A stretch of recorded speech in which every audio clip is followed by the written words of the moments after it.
You ever notice how some places just hold a strange kind of silence? Not the peaceful kind, the listening kind. That's how Maple County feels the first time you drive in. A small rural patch between an old forest trail and a 2-lane highway that barely gets any traffic after dark. The air always hangs a bit colder than it should, like the whispering wind is hiding someone else's cold breath in it. People say it's just weather, but then again, people say a lot of things they don't mean. My name is Detective Rowan Hale, and Maple County is the one place I swore I'd never return to.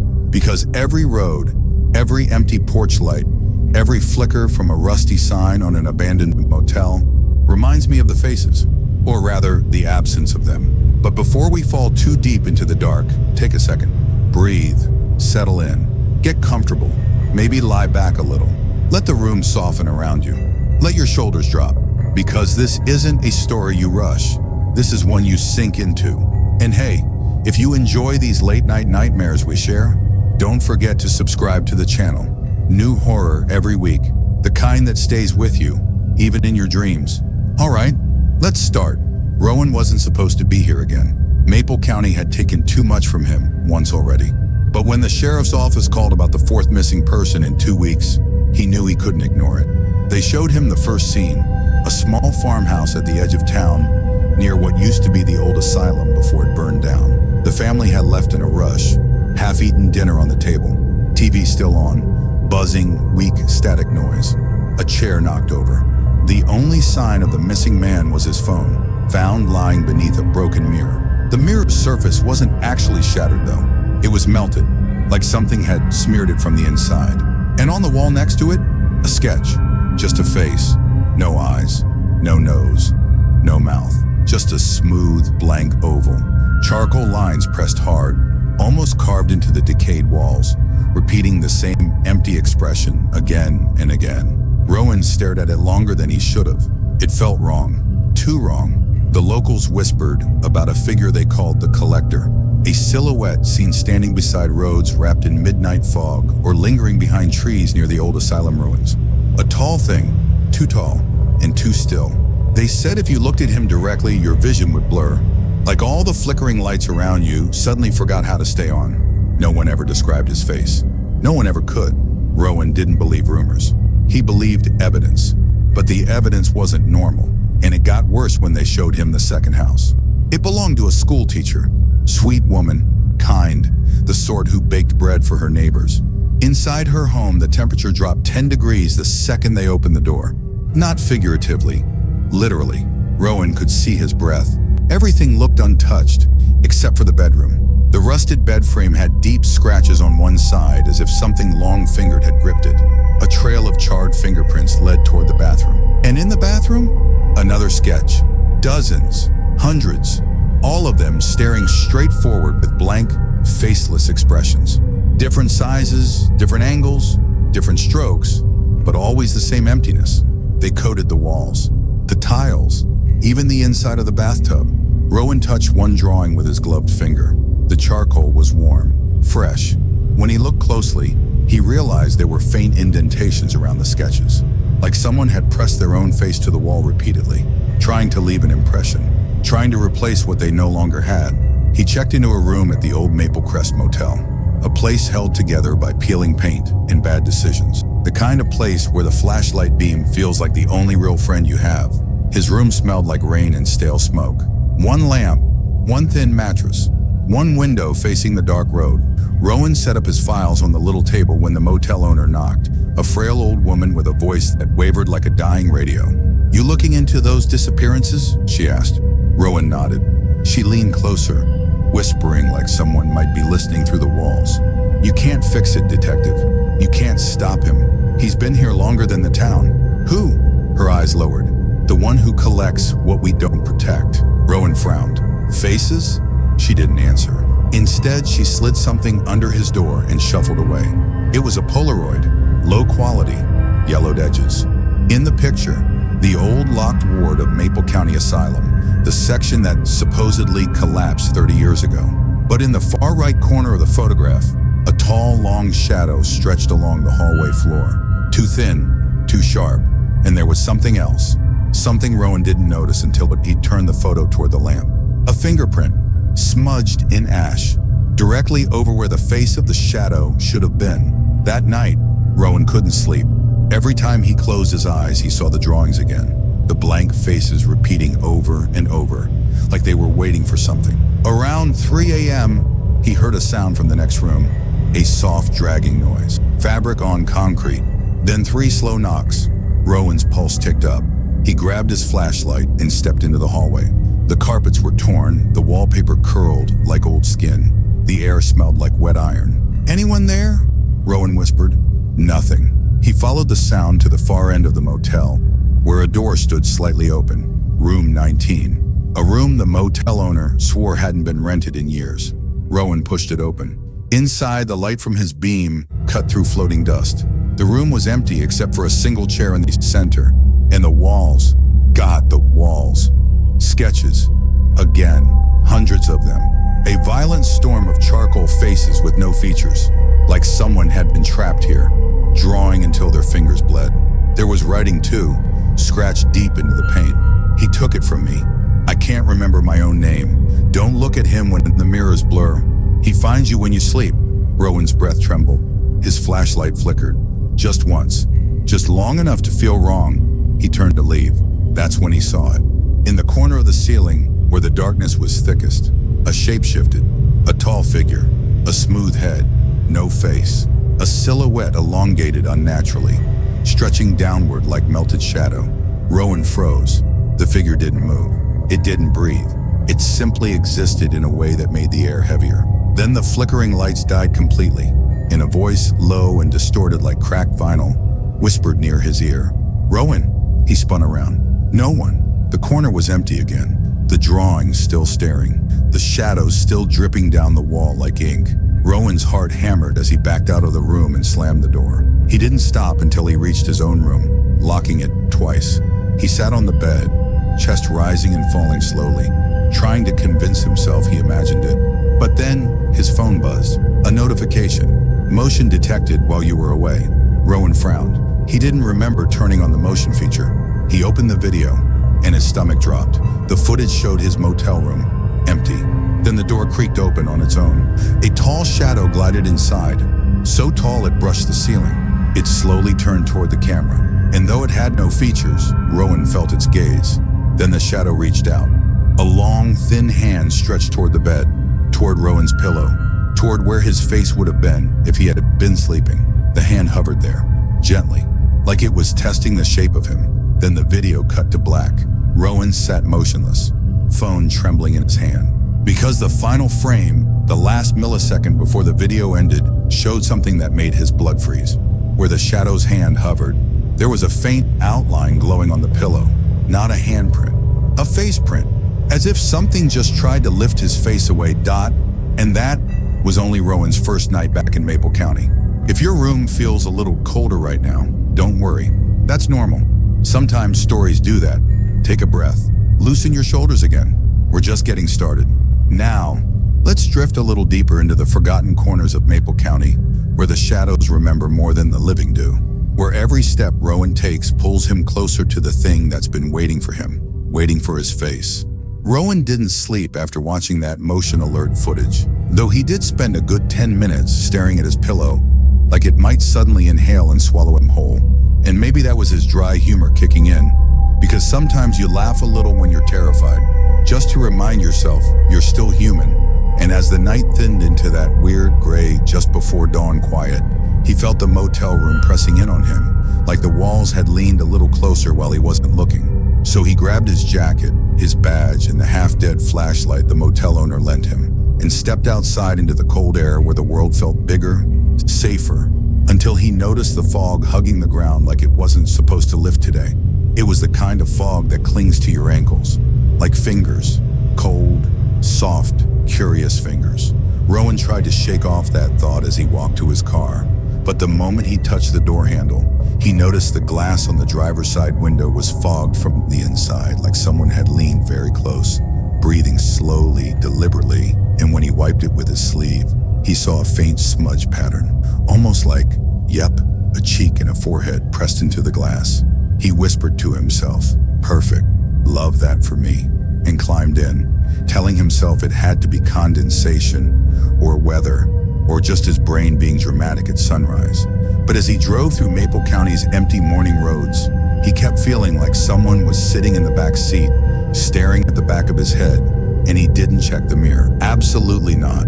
Because if movies taught him anything, it's that nothing good ever appears in a foggy rear view at dawn. The sheriff's office had located a third disappearance site, a spot deep in the woods behind the ruins of the old Maple County Asylum, and Rowan wasn't thrilled about heading there, because the asylum had been the center of every childhood nightmare he ever had. People said the fire destroyed most of it decades ago, but Rowan remembered the stories about it, the East Wing surviving, the wing with the locked ward where they kept patients who claimed they saw the blank man long before disappearances ever started. He parked near the forest edge, stepped out, and the woods greeted him with a chilled hush. No birds, no wind, just that heavy, unnatural quiet where even your own heartbeat feels too loud. And the narrow path into the trees looked like a throat ready to swallow anything brave or stupid enough to enter. Rowan followed the trail, his boots sinking into damp leaves as light barely pierced the branches above. And the deeper he went, the colder it felt, like walking into a basement built under another basement. He spotted scratch marks on the trees, long, uneven streaks that almost looked like someone dragging their nails while being pulled backward. And though he told himself it could have been an animal, the spacing, the angle, none of it matched anything natural. The missing man's campsite sat in a clearing, a dead fire pit, scattered clothes, an overturned chair, and something Rowan did not expect. A small hand mirror lying face up on the ground, its surface darkened, smeared, like a thumb had rubbed circles across it hard enough to blur the reflection permanently. When he picked it up, he felt a sting run up his fingers, like static biting under his skin, and for a second, he swore he heard breathing not his own. Slow, deep, behind him he turned. Nothing but fog, but the mirror in his hand, oh, it wasn't done. Its surface twitched. Yes, actually twitched, like a thin layer of liquid shifting beneath cracked glass, and a shape tried to form, an outline of a face pressing outward from inside the reflection. Rowan dropped it instantly, stepping back, whispering, "Nope, nope, not today." But the mirror hit the ground silently, like the earth swallowed the impact. Then a sound drifted in from farther ahead. Echoes, soft, rhythmic, like someone tapping a metal pipe against concrete, which made no sense in the middle of the woods. Unless, of course, someone had found a way inside the buried parts of the asylum. Rowan followed the sound, moving slowly, feeling the fog thicken around his legs, and his flashlight caught a slanted structure emerging from the dirt, the old service basement entrance. It shouldn't have been accessible, yet the rusted steel door hung open an inch, like someone had slipped in or slipped out. He nudged it carefully, and it groaned like something waking from a long sleep, sending vibrations up his arm. And the moment the gap widened, a wave of cold rolled out, so sharp it felt almost intentional, like the building exhaled on him. Inside, the dark wasn't normal. It was dense, textured, like ink swirling underwater. Rowan stepped in anyway because that's the job, but he whispered to himself the whole time, a habit he picked up over years of working alone, saying things like, "It's just an old basement, probably, hopefully," and the beam from his flashlight flickered every few steps, catching glimpses of broken gurneys, collapsed ceiling tiles, old restraint straps dangling from cracked metal rails, all the leftover ghosts of a place that housed too much pain for too long. His footsteps echoed in a slow, dull rhythm, like someone behind him was copying his pace half a second late, and every time he stopped, he thought he heard one more echo than there should have been. He found a long hallway, walls peeling like burned skin, numbers still visible over doorframes. Ward 3C, Ward 3D, Ward 3E. The locked ward had been Ward 3F. The door to it was shut, swollen from moisture, but Rowan felt something on the other side.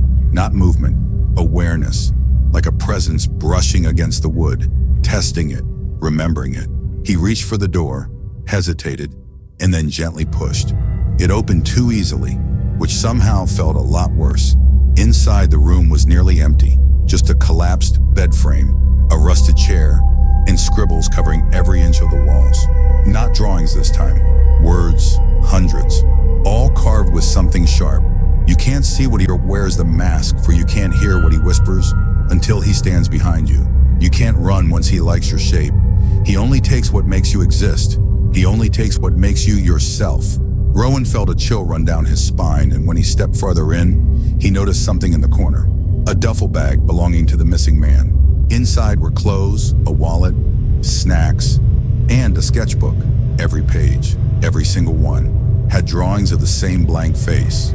But toward the end, the sketches became frantic, shaking, lines overlapping like the artist's hand couldn't stop. On the last page, the missing man had written something shaky and uneven. I saw him. I saw what he does. I felt him touch my face while I slept. I woke up and I couldn't remember my own eyes. Rowan closed the book slowly, feeling his pulse climb. And when he stood up, the temperature plunged so suddenly his breath burst out in a white cloud. The flashlight dimmed, and from the hallway behind him came a soft scraping, long, slow, deliberate, like something tall dragging fingers along the wall as it moved. Approaching, unhurried, curious. Rowan held his breath. The scraping stopped right outside the doorway, and the dark shape filling the hall stretched across the far wall. A long silhouette, impossibly tall, and completely still. Rowan whispered, barely audible, "I know you're there." And for the first time, something answered. Not in a voice, but in the air itself, vibrating, humming, like the basement walls leaned in to speak for him. And the message was clear, bone deep, and cold enough to rattle his teeth. "He sees you now, Rowan." His flashlight went out. The darkness swallowed everything, and something in that darkness breathed in, slow, deep, like tasting him. Then a whisper brushed his ear from inches away, soft enough to make his skin crawl. Almost. Rowan didn't run. Couldn't. His legs had turned to stone until the whisper faded. Only then did he stagger back through the hallway, up the stairs, through the fog, into the daylight that suddenly felt too bright, too loud, too alive. But as he reached his car and slammed the door, panting, he saw his reflection in the windshield, and his stomach flipped. His features looked normal, except the edges of his face, forehead, cheeks, jawline, looked slightly smudged, like someone had pressed their thumb into wet paint and blurred the outline of him. And that's when Rowan realized, whatever lived in that dark basement hadn't just seen him, it had touched him, and it had started something he didn't know how to stop yet. But the collector wasn't just hunting random strangers anymore. No, now, he'd chosen Rowan, and he never chose without purpose. Rowan sat in his car for a long moment after seeing his own reflection blur around the edges, the way an artist smudges a sketch before committing to the final shape. And he kept blinking at the glass like maybe it was condensation, or his nerves, or just cheap windshield quality, whispering to himself, "Great, now even my face needs a software update." But the humor didn't stick, because deep down he felt it, like something cold and patient had dragged a fingertip across him and left a mark he couldn't wash off. He drove back toward town slowly, the forest shifting behind him like something alive, and the rearview mirror seemed to tug at his attention like a quiet dare. But he refused to look, not after what he'd seen in the motel footage. So he kept his gaze forward until he reached the road and the fog began to loosen its grip. Maple County looked normal again. Too normal, like the daylight was pretending nothing was wrong, and people walked the sidewalks, cars moved as usual, everything humming along in that distracting small-town rhythm.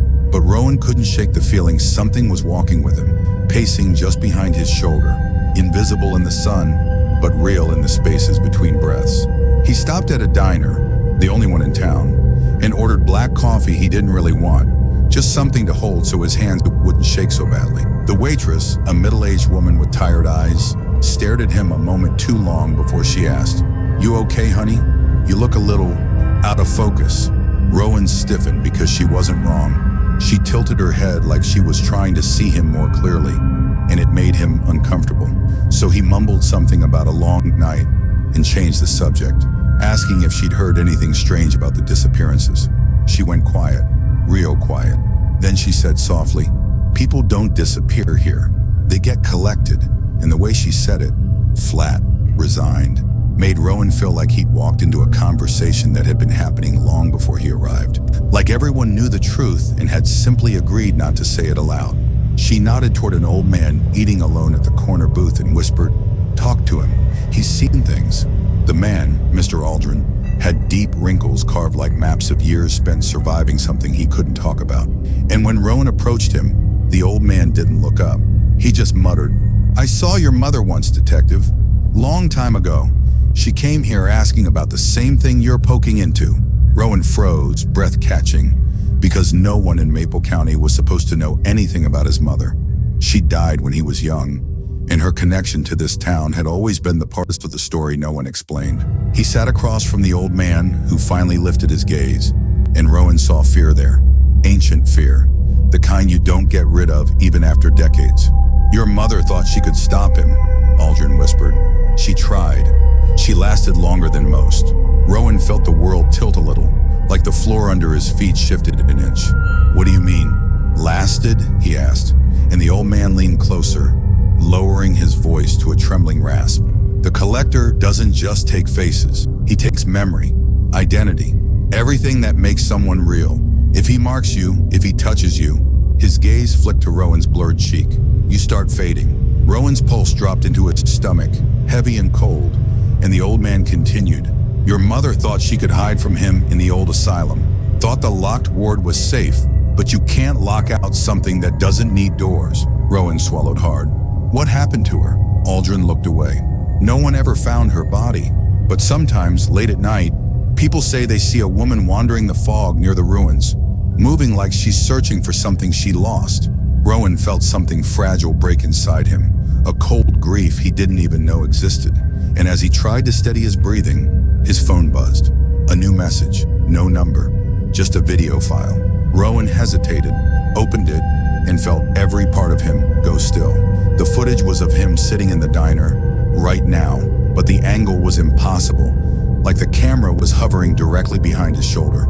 In the video, Rowan looked at his phone exactly as he was doing in that moment, but behind him, standing inches away, a tall, faceless silhouette leaned forward like it was reading over his shoulder.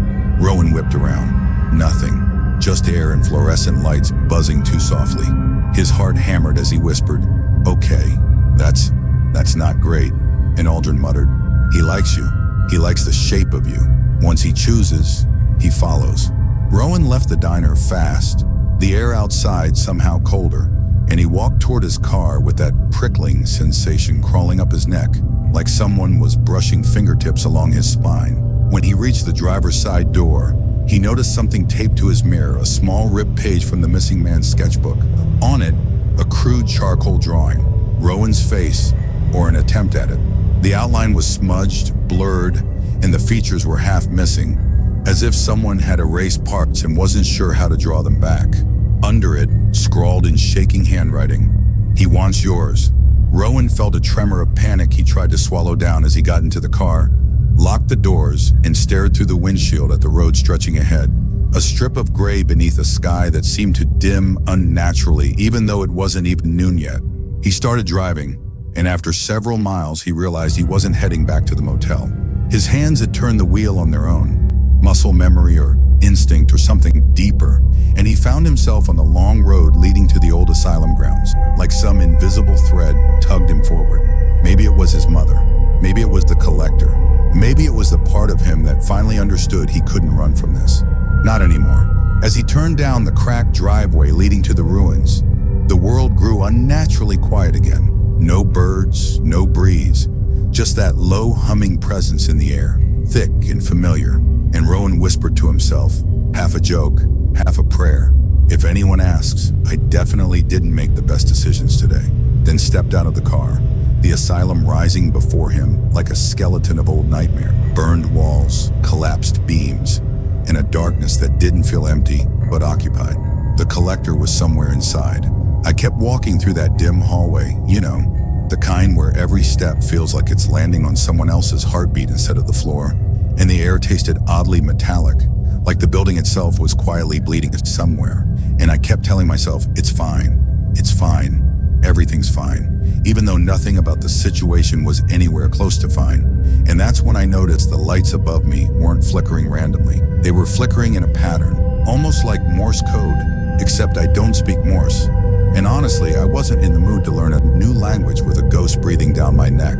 But still, the lights blinked, pause, blink, blink, pause. and I swear I heard a faint whisper saying, "Come back," though I had absolutely zero intention of going back anywhere except maybe outside, or home, or to a different planet entirely. And as I moved forward, I realized the hallway was stretching, just slightly but enough for my brain to go, "Oh great, reality is bending." Perfect timing. And that's when I felt it again. The soft tug at the back of my shirt. The same one I felt last night when I woke up thinking someone was standing behind me. And I whispered very bravely, of course, "Hey look, if you need something, maybe send a text instead of grabbing fabric like a socially awkward raccoon." But the tug loosened, then vanished. And the silence that followed felt like something holding its breath right next to my ear. And then, just as I reached the far end of the hallway, I saw that old wooden door, the one that shouldn't exist because I had walked this building 100 times, and there was never a door here. And it was slightly open, like someone had slipped inside 2 seconds earlier. And without thinking, which honestly might be my worst habit, I reached out and pushed the door wider, and a cold wind rolled out. Not the normal kind of cold, but the kind that feels like someone dipped their fingers in ice water and slowly dragged them across your spine. And inside the room, I saw nothing but a single chair placed exactly in the center, facing the wrong direction, like it was intentionally turned away from me. And I don't know why, but I whispered, hello? Even though I knew no good conversation in history began with talking to an empty chair. And then incredibly slowly, the chair creaked and turned on its own. And the moment it faced me, I finally understood why the lights had been blinking in patterns, why the hall kept stretching, and why something kept tugging at me. Because none of this place was real anymore. Or maybe it never was to begin with. And whatever was sitting in that chair, even though I still couldn't fully see it, had been waiting for me longer than I'd been alive. I stood there staring at that chair, and whatever sat in it was still more shadow than shape, like it hadn't fully decided what face to wear yet. And for some reason that made it even worse, because when something doesn't choose a face, it usually means it's planning to borrow yours. And I whispered this tiny, "Okay, this is fine," even though every part of me knew this was, in fact, the opposite of fine. This was like the grand finale of bad decisions. But weirdly, I also felt this calm settling over me, like the kind you get when you're too tired to be scared anymore. And the shadow tilted its head, very slowly, and almost like it was listening to a sound I couldn't hear. And then it spoke in this low, gravelly voice that felt like air moving inside an empty attic, saying, "You kept coming back, even when the door wasn't here." And I honestly wanted to say, "Yeah, well, the door also wasn't supposed to be here, but here we both are making questionable life choices together." But the words wouldn't come out, so I just stood there letting the silence stretch until it felt heavy enough to bend the floor. And then the thing in the chair finally leaned forward, and I realized it wasn't trying to hurt me. Not exactly, it was just tethered, like something had tied it to this place long before I ever showed up. And I could feel this weird pull in my chest, like I was being asked to understand something without it being explained. And then the room around us began to dim, not like the lights going out, but like the whole world was gently lowering its volume. And the walls started fading into this soft gray fog, and suddenly it felt like the hall behind me had vanished, and I was standing in some kind of quiet pocket of time. And the voice said, "You opened the door, so you need to close it." And I didn't know what that meant. But the chair started turning back toward the center of the room as if dismissing me. And something inside me knew that if I stayed any longer, I'd end up sitting in that chair next. So I reached behind me, even though I couldn't see anything anymore. And my hand found the edge of the doorway, like it had been waiting for me. And I pulled it shut, gently but firmly. In the moment the latch clicked, the air rushed back into my lungs like I'd been underwater. And suddenly I was standing in the original hallway again. The normal one, with no strange lights or stretching floors or mysterious chairs. Just the quiet hum of an ordinary building pretending nothing ever happened. And when I looked back, the wall where the door had been was completely blank, smooth like it had never existed. And honestly, I didn't even question it, because at that point my brain had hit its daily limit. So I just whispered, "Good night, whoever you were," half hoping the shadow heard me, half hoping it didn't. And I walked away with this calm certainty that the door wouldn't bother me again. Unless someday, for some reason I can't imagine, it decides to open from the other side.